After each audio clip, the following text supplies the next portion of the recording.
Good evening, and thank you for joining me. In a world so large, you may feel so small as one person. But even as one person, you still have the right to have your voice be heard.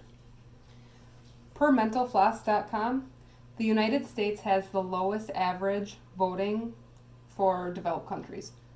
The United States is at 53.6% as a whole.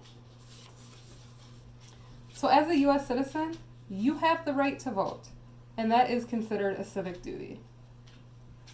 I have been voting since 2008. My first election that I got to vote for was John McCain and Barack Obama, where Barack Obama went on to win his first term in the presidential seat. I have also done research on the voting rights in America. So first, I will discuss the voting history in the United States. I will then discuss your rights as a voter and how you can lose them. And then I'll follow it up with the importance of voting. So first off, in the United States, you need to be 18 years old to vote. The U.S. has came a very long way from where it started. So on that note, the 19th Amendment was created in 1820. It gave the rights to women to vote. The House of Representatives brought it forth, ended up going through the Senate, ratified August of 1920. However, women wanted to vote before that. In the 1800s, they were protesting, they were marching, they were petitioning, picketing. They wanted to be heard. So, prior to the 19th Amendment, you have the 15th Amendment. That was in 1870. That eliminated racial barriers for voting. In 1776, only white male property owners were allowed to vote.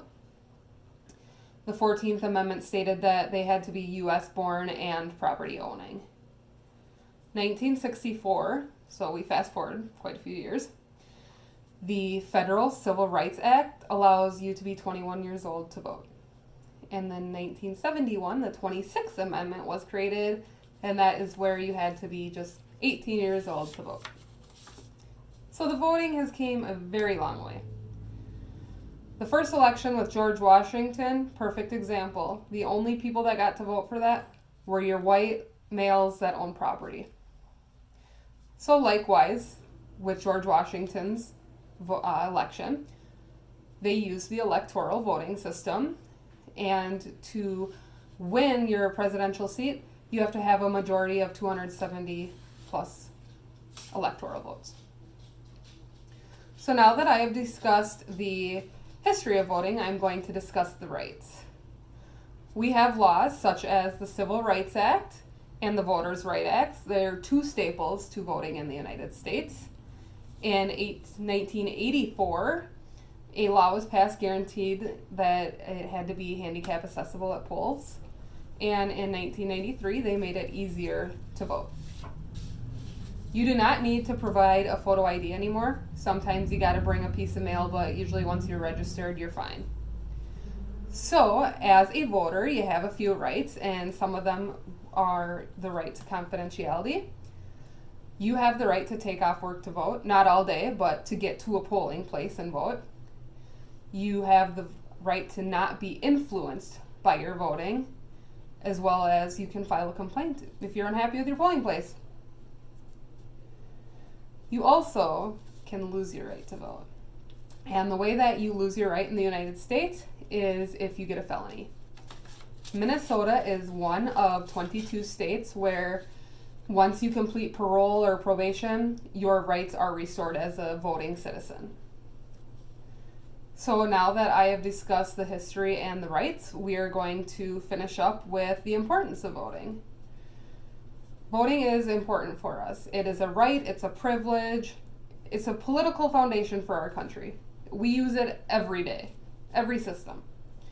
You vote for sheriffs, you vote for school boards, president, senate, and as well as this, you get to be your own voice. So some of these that would be included are you pro-life or you pro-choice?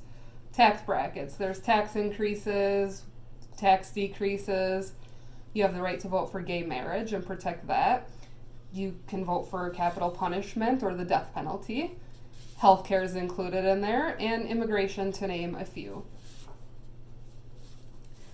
So I do thank you for listening. Today I did go through the importance of it. That was lastly what I did last. But the history followed up with the right as a voter. So thank you for watching, and I hope that you continue to vote.